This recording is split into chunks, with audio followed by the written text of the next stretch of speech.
اگر قیامت کے روز سب کا حساب کتاب ہوگا تو پھر نبی صلی اللہ علیہ وسلم نے اپنے رفقا کو اللہ تعالیٰ سے عذاب قبر سے پناہ مانگنے کے لیے کیوں تاکید فرمائی ہے؟ کیا یہ عذاب حساب کتاب سے پہلے ہی شروع ہو جائے گا؟ اس سلسلے میں حضور صلی اللہ علیہ وسلم کی یہ حدیث بہت مشہور ہے کہ ایک مرتبہ آپ دو قبروں کے پاس سے گزرے تو فرمایا دونوں مردوں کو عذاب ہو رہا ہے، ایک تو وہ شخص جو پیشاب کے چھینٹوں سے خود کو نہیں بچاتا تھا، اور دوسرا وہ جو چغل خور تھا۔ اس حدیث مبارکہ سے کیا یہ ثابت ہوتی ہے؟ بات ثابت ہوتی ہے کہ عذاب قبر مندرجہ بالا گناہوں کے سرزد ہونے ہی پر ملے گا۔ لیکن یہ مسئلہ جو ہے عذاب قبر کا، یہ کافی ہمارے ہاں جو منکرین حدیث ہیں انہوں نے اس کے خلاف بڑی مہم چلائی، لیکن قرآن مجید سے بھی یہ ثابت ہے اور احادیث سے تو بہت ہی صراحت کے ساتھ ثابت ہے۔ اور اس کو سمجھیے یہ کہ اصل میں آخری فیصلے تو اسی وقت ہوں گے، جنت میں داخلہ اور جہنم میں داخلہ تو اسی وقت ہوگا، قیامت کے بعد، حساب کتاب کے بعد۔ اور ایک بات نوٹ کیجئے خدا کے لیے، اس کے بعد سے لے کے آج تک انسان کی اصل ضرورت ایک عادلانہ نظام ہے۔ اس نظام میں ہم جکڑے ہوئے۔ آج کا نظام کیا ہے؟ جو آپ کی حکومت طے کر دے گی نصاب وہ پڑھایا جائے گا، آپ تو مجبور ہے، you wash your hands of your son, آپ داخل کر دیجیے، اس کے بعد آپ کے ہاتھ میں کیا ہے؟ وہ تو جو پڑھائیں گے وہ پڑھے گا۔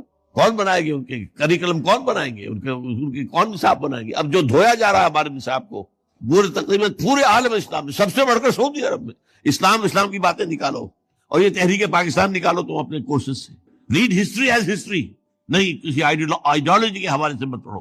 یہ سارا اب کیا کریں ہم؟ کہاں لے جائیں بچوں کو؟ غاروں میں مت کر دیں۔ آپ اپنے گھر میں ٹیلی ویژن نہیں لائیں گے، بچہ کہیں باہر جا کے دیکھے گا، اب پٹواری کی دکان پر دیکھے گا، دودھ والے کی دکان پر دیکھے گا، پڑوسی کے گھر چلا جائے گا۔ یو کانٹ ڈو اٹ، مجبوری جب تک نظام نہ بدلو۔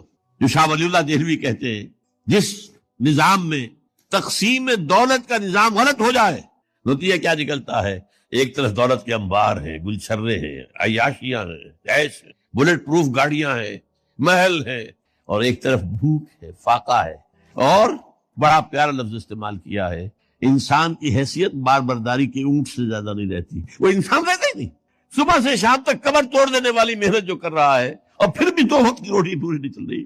آپ توقع رکھتے ہیں کہ وہ اللہ سے ڈور لگائے گا رات کو کھڑے ہو کر؟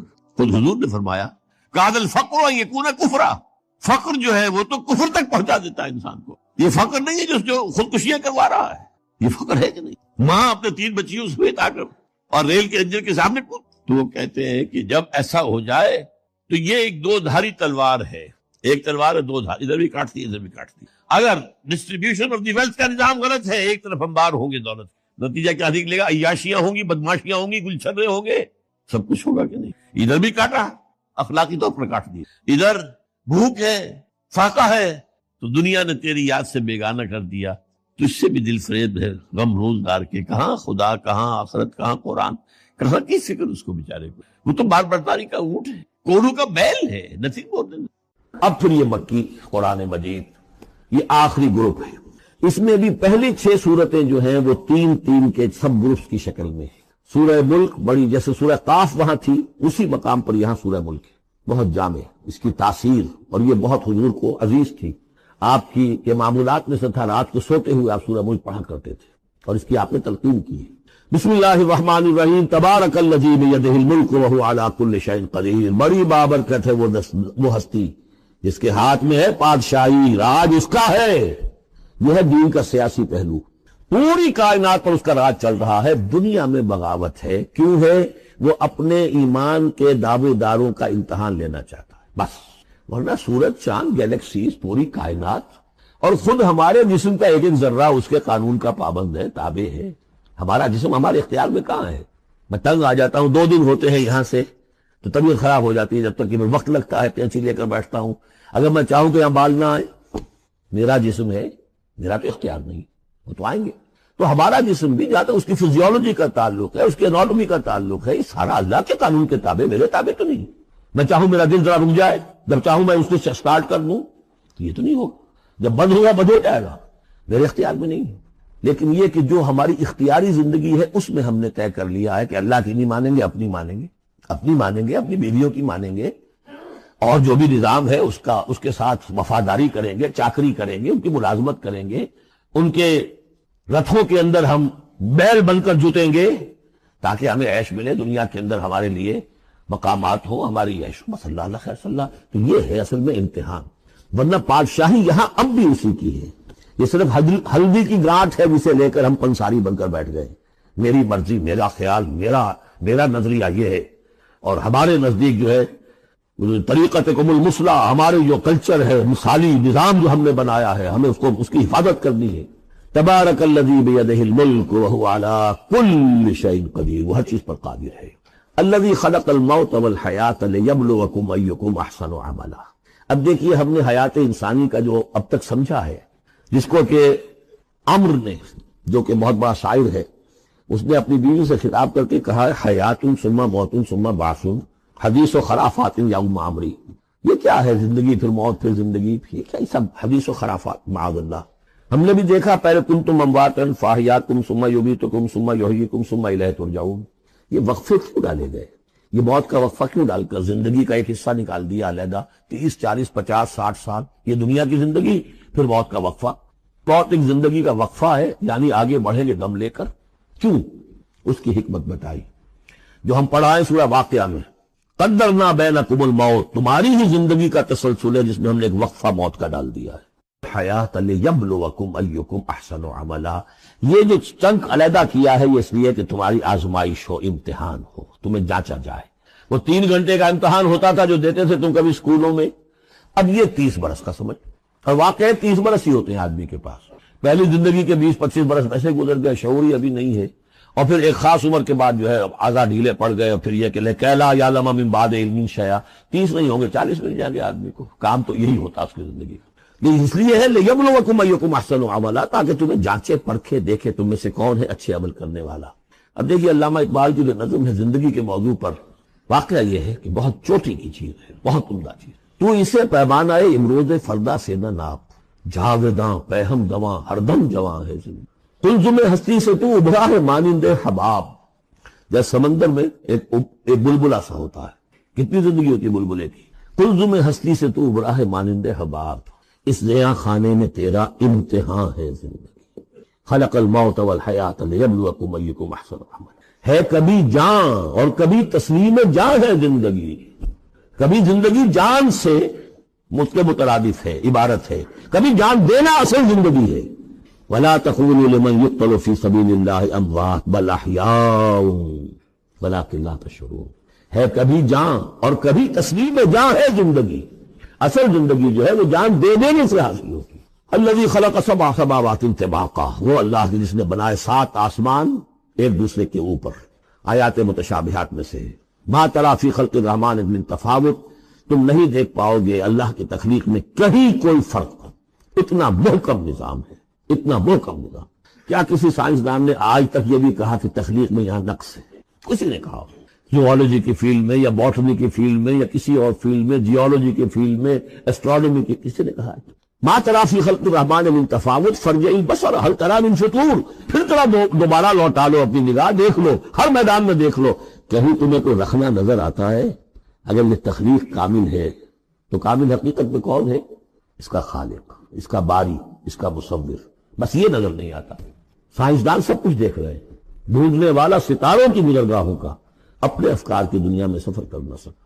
بڑے بڑے صاحب بصیرت اور بڑے بڑے عقل مند اپنی ناک تلے کے پتھر سے ٹھوکر کھاتے ہیں، دیکھ رہے ہیں ٹیلیسکوپ سے ٹھوکر کھا رہے ہیں وہاں جو سامنے پتھر پڑا ہوا ہے اس سے۔ یہ ہو رہا ہے آج ہمارے ساتھ۔ سپر جیل کا مسئلہ کر رہے تھے، پھر لوٹاؤ ذرا اپنی نگاہ کو 2 مرتبہ اور، ينقلب الیک البصر خاسئا وهو حسیر، تمہاری نگاہ تھک ہار کر لوٹ آئے گی، تمہیں ہماری تخلیق میں کہیں کوئی رخنا، کوئی دراڑ نظر نہیں آئے گی۔ وَلَقَدْ زَيَّنَّا السَّمَاءَ الدُّنْيَا بِمَصَابِيحَ وَجَعَلْنَاهَا رُجُومًا لِلشَّيَاطِينَ وَأَعْتَدْنَا لَهُمْ عَذَابَ السَّعِيرِ، اور ہم نے سب سے قریبی آسمان کو سجا دیا ہے چراغوں سے، یعنی زمین سے جو قریب ترین آسمان ہے، پہلا آسمان، اور ان چراغوں کو ہم نے بنا دیا ہے رجوما للشیاطین، شیاطین جن جو ہیں وہ جو کوشش کرتے ہیں اس سے باہر نکل کر، اور وہ چاہتے ہیں کہ کچھ خبریں جو ہیں وہ فرشتوں سے چرا کر لے آئیں، تو ان کو کھدیڑنے کے لیے، ان کو اوپر سن باری کے لیے ہم نے یہ میزائلز رکھے ہوئے ہیں۔ وَأَعْتَدْنَا لَهُمْ عَذَابَ السَّعِيرِ، اور ان کے لیے ہم نے تیار کر رکھا ہے جلا دینے والا عذاب۔ وَلِلَّذِينَ كَفَرُوا بِرَبِّهِمْ، اور جو لوگ اللہ کا، اپنے رب کا کفر کریں، چاہے وہ انسان ہو چاہے جنات ہوں، ان کے لیے ہے عذاب جہنم، جہنم کا عذاب، وبئس المصیر، اور وہ بہت ہی برا ٹھکانہ ہے۔ اذا القوا فیہا سمعوا لہا شہیقا وہی تفور، جب وہ اس میں جھونکے جائیں گے تو سنیں گے کہ وہ دھاڑ رہی ہوگی، اچھل کود رہی ہوگی، اس کا جوش و خروش ہوگا۔ جو سورہ قاف میں ہم نے پڑھا تھا کہ ہم اس سے پوچھیں گے حل امتلاتے وتقول حل من مزید، وہ اور چاہے گی. جیسے کوئی بھوکا بھیڑیا ہو یا بھوکا شیر ہو اور اس کے آگے کوئی شکار ڈالا جائے تو جس طریقے سے وہ اس پر غرا کر آئے گا، تکاد تمیز من الغیظ، قریب ہوگا کہ وہ اپنے غصے سے پھٹ جائے. کلما القی فیہا فوج، جب کبھی بھی اس میں ایک فوج ڈالی جائے گی، یعنی یہ کہ ایک قوم کے بعد دوسری، دوسری کے بعد تیسری، وہ تو ہو رہا ہے. وہم یوزعون، ان کے درجہ بندی کی جائے گی، قوموں کا علیحدہ علیحدہ حساب ہوگا. سالہم خزنتھا، تو جو جہنم کے داروغہ ہے وہ ان سے کہیں گے الم یاتکم نذیر، کیا آپ کے پاس کوئی خبردار کرنے والے نہیں آیا؟ قالوا بلا، وہ کہیں گے آیا تھا، کیوں نہیں؟ قد جاءنا نذیر، ہمارے پاس خبردار کرنے والا آیا. فکذبنا، ہم نے انہیں جھٹلا دیا تھا. وقلنا ما نزل اللہ من شیء، اور ہم نے کہا کوئی شے نہیں اتاری اللہ نے، یہ تم خام خواہ کہہ رہے ہو کہ تم پر کوئی قرآن اترا ہے یا تورات اتری ہے. ان انتم الا فی ضلال کبیر، ہم نے اس سے بھی بڑھ کر کہا کہ تم تو خود کسی گمراہی میں ہو، کھلی گمراہی میں مبتلا ہو گئے ہو، تمہیں کوئی آسیب آ گیا ہے یا کچھ اور ہو گیا ہے.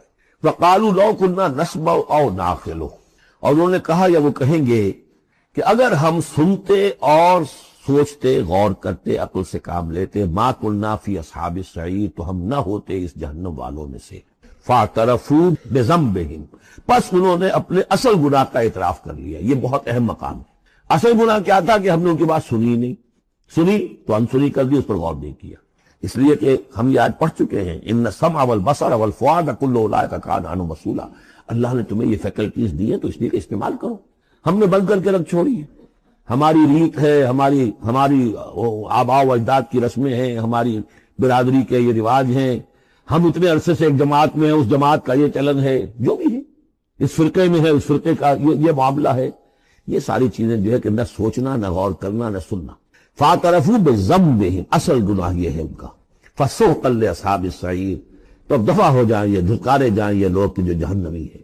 اس کے برعکس ان الذین یخشون ربہم بالغیب، وہ لوگ کہ جو اپنے رب سے ڈرتے رہے غیب میں. لہم مغفرۃ واجر کبیر، ان کے لیے مغفرت بھی ہے اور بہت بڑا اجر بھی ہے. واسروا قولکم او اجہروا بہ، اور دیکھو چاہے تم اپنے قول کو چھپا کر بیان کرو یا بلند آوازی سے بیان کرو. انہ علیم بذات الصدور، وہ تو اس سے بھی واقف ہے جو تمہارے سینوں کے اندر مضمر ہے اور پنہاں ہے. الا یعلم من خلق، بڑی اہم آیت ہے یہ وہ حصے ہیں قرآن کے یہ کہ جن کو اس طریقے سے ازبر ہونا چاہیے اگر بات کرنا چاہتے ہیں، آپ دین کی وہ خدمت کرنا چاہتے ہیں. کیا وہی نہ جانے گا جس نے پیدا کیا؟ ایک ایسی بات ہے کہ جس کا کوئی انکار کر ہی نہیں سکتا. گھڑی بنانے والے کو تو معلوم ہے کہ اس میں کیا کیا پرزے رکھے ہوئے ہیں، مجھے نہیں معلوم. میں اس کا استعمال تو کر رہا ہوں، مجھے بتا دیا یہ بٹن دبا دیں یہ آن ہو جائے گا، لیکن یہ کہ جس نے بنایا ہے کیا اس سے چھپی ہوئی کوئی چیز ہے؟ الا یعلم من خلق وهو اللطیف الخبیر، اور وہ تو بہت باریک بین ہے، ہر شے کی خبر رکھتا ہے. هو الذی جعل لکم الارض ذلولا، اسی نے تمہارے لیے زمین کو بنا دیا ہے پست، تابع حکم، تمہارے قدموں میں بچھی ہوئی ہے غریب، جتنا چاہتے ہو اس کو تو رونتے ہو، پامال کرتے ہو. فمشوا فی مناکبہا، چلو پھرو اس کے کندھوں کے مابین. گویا کہ یہ بھی کوئی بہت بڑا ہاتھی ہو، اس کے کندھوں کے مابین اتنی جگہ ہے، چل پھر رہے ہیں. جیسے چونٹی کسی ہاتھی کے کندھوں کے درمیان چل رہی ہو تو وہ تو سمجھتی ہوگی کہ فٹ بال کا میچ کھیلنے کی جگہ مجھے مل گئی ہے. تو یہی حال ہمارا ہے، ہم جسے بہت وسیع سمجھتے ہیں کیا وہ کچھ بھی نہیں. فمشوا فی مناکبہا وکلوا من رزقہ، اور اسی کے رزق میں سے کھاؤ پیو، اسی زمین میں سے تمہارا رزق بھی برآمد ہو جائے گا. وإلیہ النشور، یہ یاد رکھو کہ پھر اللہ ہی کی طرف اٹھ جانا ہے، یہ اٹھنا ہے.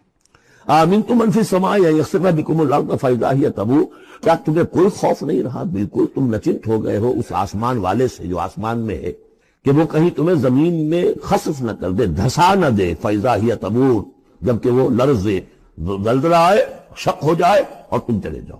ام امنتم من فی السماء ان یرسل علیکم حاصبا، کیا تمہیں کوئی ڈر نہیں رہا کہ اللہ تعالیٰ جو ہے وہ آسمان والا تم پر بھیج دے کوئی ایسا جھکڑ تیز آندھی جس میں پتھر چلے آ رہے جو بلٹس کا کام کرے اور میزائلز کا کام کرے. فَسَتَعْلَمُونَ كَيْفَ نَذِيرٌ، پھر تمہیں معلوم ہو جائے گا کہ میرا خبردار کرنا کیسا تھا، کیا اس کا نتیجہ تھا. وَلَقَدْ كَذَّبَ الَّذِينَ مِن قَبْلِهِمْ، اور یقیناً جو ان سے پہلے تھے انہوں نے بھی جھٹلایا تھا. فَكَيْفَ كَانَ نَكِيرٌ، تو کیسا ہوا میرا ان کو پکڑنا اور میرا عذاب. أَوَلَمْ يَرَوْا إِلَى الطَّيْرِ فَوْقَهُمْ، کیا یہ دیکھتے نہیں پرندوں کو جو ان کے اوپر ہیں. صَافَّاتٍ وَيَقْبِضْنَ، کبھی انہوں نے اپنے پر پھیلائے ہوتے ہیں، کبھی ان کو سکیڑ لیتے. مَا يُمْسِكُهُنَّ إِلَّا الرَّحْمَنُ، نہیں روکے ہوئے انہیں اس فضا کے اندر مگر رحمان. انہ بکل شیء بصیر، یقیناً وہ ہر چیز کو دیکھ رہا ہے. یعنی جو قانون طبیعی ہے جس کے تحت وہ چل رہا ہے وہ تو اللہ کا بنایا ہوا ہے. امن ھذا الذی ھو جند لکم ینصرکم من دون الرحمن، بھلا وہ کون ہے جو تمہارا لشکر بن جائے اور تمہاری مدد کرے رحمان کے مقابلے میں؟ ان الکافرون الا فی غرور، نہیں ہے یہ کافر مگر دھوکے میں آ گئے، بہکارے میں آ گئے۔ امن ھذا الذی یرزقکم من امسک رزقا، پھر بھلا کون ہے وہ جو تمہیں رزق دے سکے اگر اللہ اپنے رزق کے خزانوں کو روک لے؟ بل لجوا فی عتو و نفور، نہیں، یہ لوگ اپنی شرارت میں اور نفرت میں بہت آگے بڑھ گئے۔ افمن یمشی مکبا، یہ آیت بہت اہم ہے حکمت قرآن کے اعتبار سے، فلسفے کے اعتبار سے۔ افمن یمشی مکبا علی وجہہ اہدی امن یمشی سویا علی صراط مستقیم، دو انسانوں کا تصور کرو، ایک شخص وہ ہے کہ جو اوندھے منہ پیٹ کے بل گھسٹ رہا ہے، ایک وہ جو سیدھا کھڑا ہے، سیدھے راستے پر چل رہا ہے۔ کون ہوگا زیادہ ہدایت پر؟ اس میں نقشہ کھینچ دیا گیا ہے۔ جو لوگ حیوانی سطح پر زندگی بسر کر رہے ہیں صرف انسٹنکٹس کی وجہ سے زندہ ہے، پیٹ معاشی جدوجہد اسی کے لیے زندہ ہے، گھسٹ رہے ہیں اسی میں۔ اور اس اوندھے پڑے وہ انسان کے معنی نہیں جنہیں آگے کا کچھ پتہ نہیں، آگے کہاں جانا ہے، وہ تو ان کے انسٹنکٹس انہیں چلا رہے ہیں، بالکل اینیمل لیول کے اوپر زندگی گزار رہے ہیں، اوندھے منہ۔ انہیں کیا نظر آئے گا راستہ کون سا ہے، کدھر جانا ہے؟ ایک شخص کھڑا ہے سیدھا، اپنی منزل اس نے معین کر لی ہے۔ یہ بالکل وہی فلسفہ ہے جو سورہ حج میں آ چکا ہے۔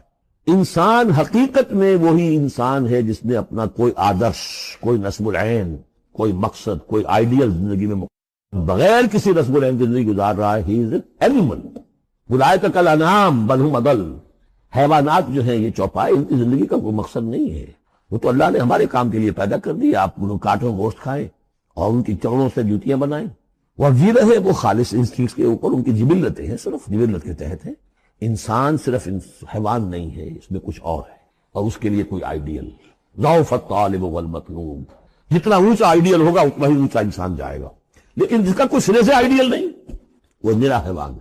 آخر چوپائے بھی تو اسی طرح چلتے ہیں نا۔ افمن یمشی مکبا علی وجہہ اہدی امن یمشی سویا علی صراط مستقیم، سیدھا راستہ اور اس کی منزل معین ہے، مجھے ادھر جانا ہے۔ دنیا میں ہماری منزل اقامت دین، حقیقت میں زندگی کی منزل آخرت، رضائے الہی کا حصول۔ قل هو الذی انشأکم وجعل لکم السمع والابصار والافئدہ، کہہ دیجئے وہی ہے جس نے تمہیں انشاء، اٹھانا، تمہیں بنایا، بڑھایا، وجعل لکم السمع والابصار والافئدہ، تمہیں کان دیے، آنکھیں دی اور دل دیے یا عقل دی۔ عام طور پہ قرآن میں سمع پہلے کیوں آتا ہے اور بصار بعد میں کیوں آتا ہے؟ انسانی علم کا جب آپ جائزہ لیں گے تو اس میں پہلا حصہ ہوتا ہے جو پہلی نسلوں میں علم حاصل کیا ہوا ہے، اس کو آپ اخذ کرتے ہیں اپنی سماعت سے، آپ سنتے ہیں، کلاس میں لیکچر ہو رہا ہے، پروفیسر لیکچر دے رہا ہے، جو کچھ ہوا ہے پہلے وہ آپ نے پچھلی نسلوں کا جو بھی ذخیرہ معلومات ہے وہ جمع کیا، اب آپ نے آبزرو کیا، کچھ اور معلومات حاصل کی، کچھ نئی حقیقتیں آپ پر منکشف ہوئیں، اور پھر آپ نے اس کو جوڑا، ایک قدم آگے گئے۔ ان السمع والبصر والفؤاد کل اولئک کان عنہ مسئولا قلیلا ما تشکرون، بہت کم ہی شکر ہے جو تم کرتے ہو۔ قل هو الذی ذرأکم فی الارض والیہ تحشرون، کہہ دیجئے اسی نے تمہیں پھیلا دیا ہے زمین میں اور اسی کی طرف تم اکٹھے کر دیے جاؤ گے، جمع کر دیے جاؤ گے۔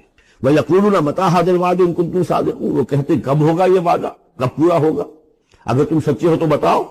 قُلْ إِنَّمَا الْعِلْمُ عِندَ اللَّهِ، کہہ دیجئے کہ اس کا علم اللہ کے پاس ہے۔ آخرت کب آئے گی؟ وَاللَّهُ عِندَهُ عِلْمُ السَّاعَةِ، اللہ ہی کے پاس اس کا علم ہے۔ وَإِنَّمَا أَنَا نَذِيرٌ مُّبِينٌ، اور میں تو بس صرف ایک واضح اور صاف صاف ڈرا دینے والا ہوں، اس کے سوا میری ذمہ داری کوئی نہیں۔ فَلَمَّا رَأَوْهُ زُلْفَةً، پھر جب وہ دیکھیں گے اس کو قریب آ گئی، سیئت وجوہ الذین کفروا، تو ان کے چہروں کے حلیے بگڑ جائیں گے، برے ہو جائیں گے ان کے چہرے، ان کافروں کے۔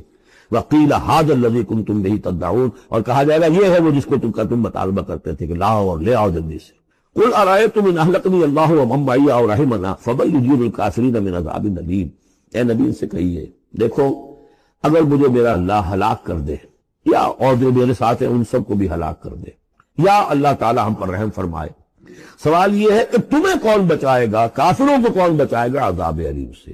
ہمارا جو بھی ہو ہم ناکام رہ جائیں، تمہارے نزدیک ناکام ہو گئے، ہمارے نزدیک تو کوئی ناکامی ہے ہی نہیں۔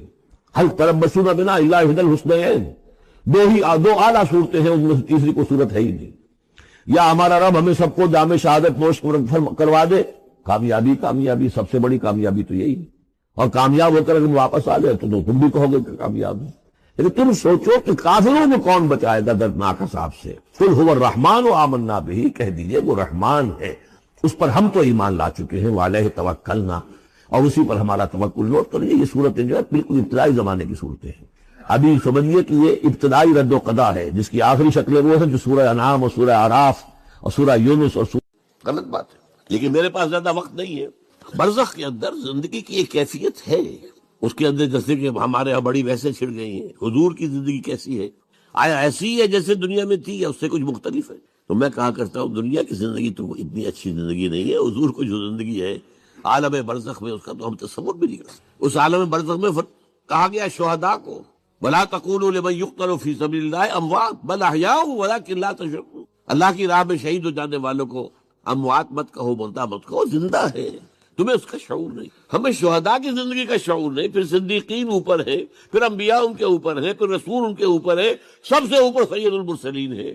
کیا زندگی ہوگی، ہم کیا تصور کر سکتے؟ ما لا عین رأت ولا اذن سمعت ما خطر علی قلب بشر۔ بہرحال پھر یہ چوتھی زندگی آ گئی، پھر آئے گا، پھر سور پھونکا جائے گا، اور پھر فَإِذَا هُمْ قِيَامٌ يَنظُرُونَ، تو سب زندہ ہو کر دوبارہ کھڑے ہو جائیں گے۔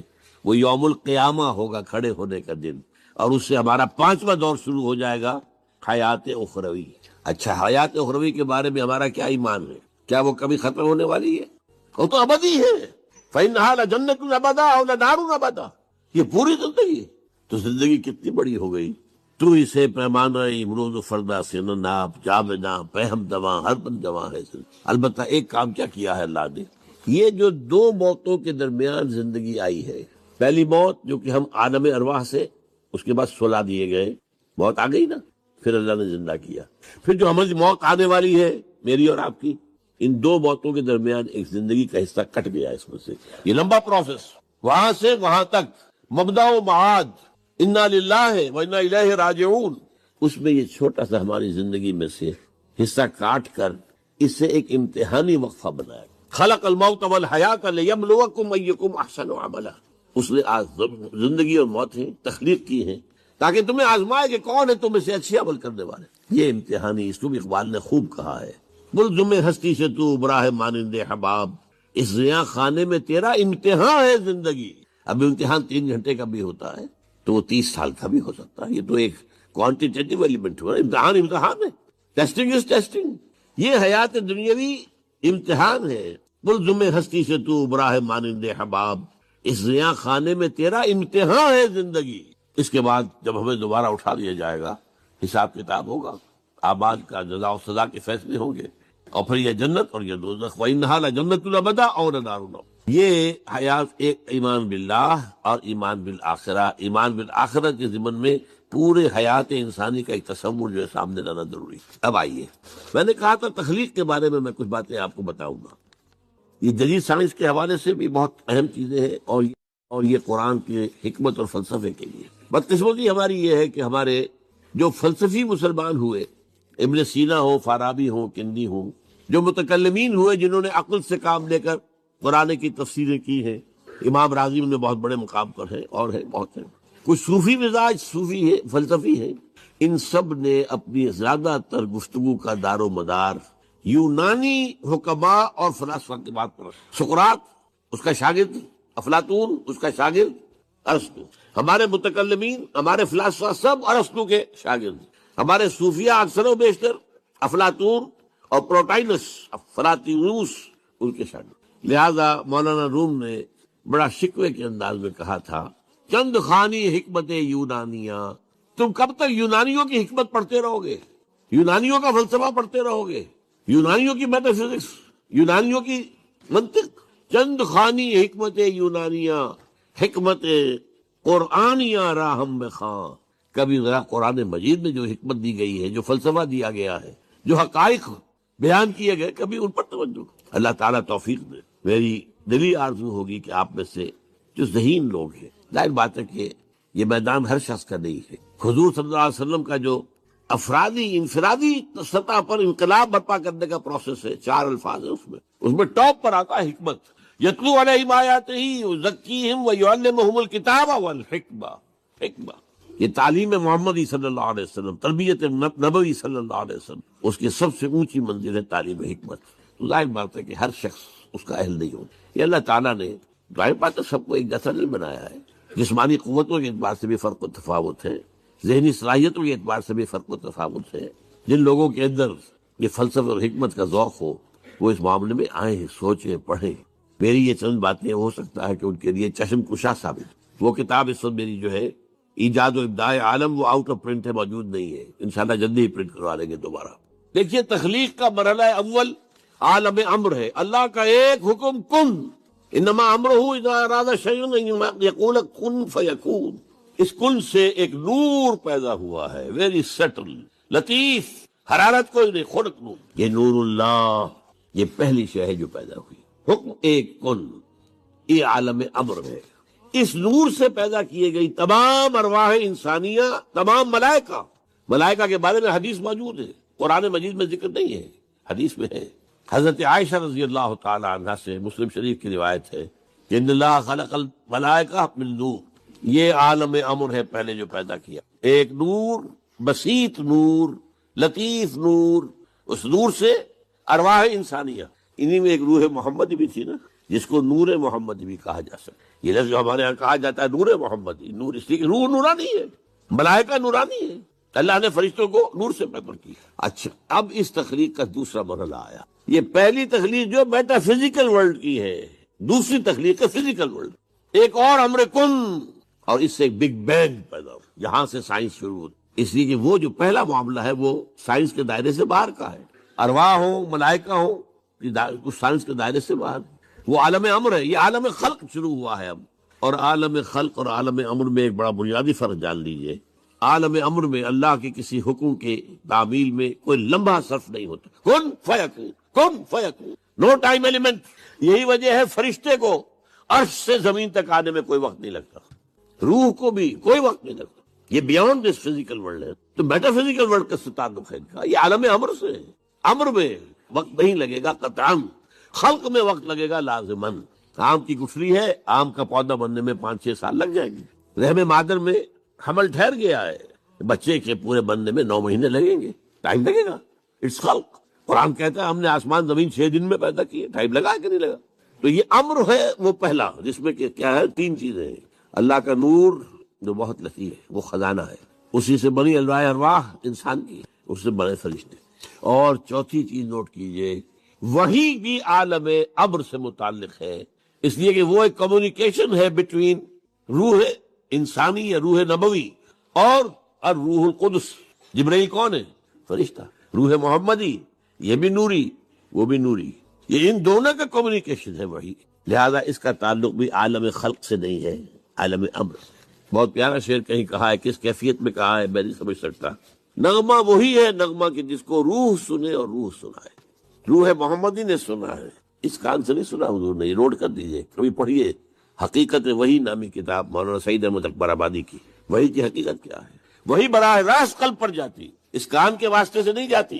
یہ کان عالم خلق کا ہے، قلب عالم امر کی شے، روح کا مسکن ہے. وہاں روح ہے، روح محمدی ہے. فَإِنَّهُ نَزَّلَهُ عَلَىٰ قَلْبِكَ. اس کو اے نبی اتارا ہے اس فرشتے نے آپ کے. ماضی کیا تھا، ہم کہاں کھڑے، اب کہاں جانا، اس پر میری ایک سوچ ہے، میرا فکر. پھر یہ کہ ہماری اخروی نجات کا دار و مدار، تاریخ کے بہاؤ کو نہ میں روک سکتا ہوں نہ آپ روک. وہ تو ڈان بہتا رہے گا، اس کو فیصلہ کرنے والا صرف کسی فرد بشر کے اختیار میں نہیں ہے. وہ تاریخ کے بہاؤ کو ہاں محمد رسول اللہ نے، لیکن یہ ہے کہ ہم اس تاریخ کے بہاؤ میں تنکوں کی طرح بہت، یا یہ کہ ہمیں کچھ کرنا. اس اعتبار سے میں اپنے فکر کا خلاصہ آج آپ کے سنگا ہوں. میرا اس سلسلہ اجتماعات کے اعتبار سے الوداعی تو اب میں آغاز کر رہا ہوں. پہلی بات، اس من میں 3 باتیں. سب سے پہلی بات یہ کہ زندگی کی سب سے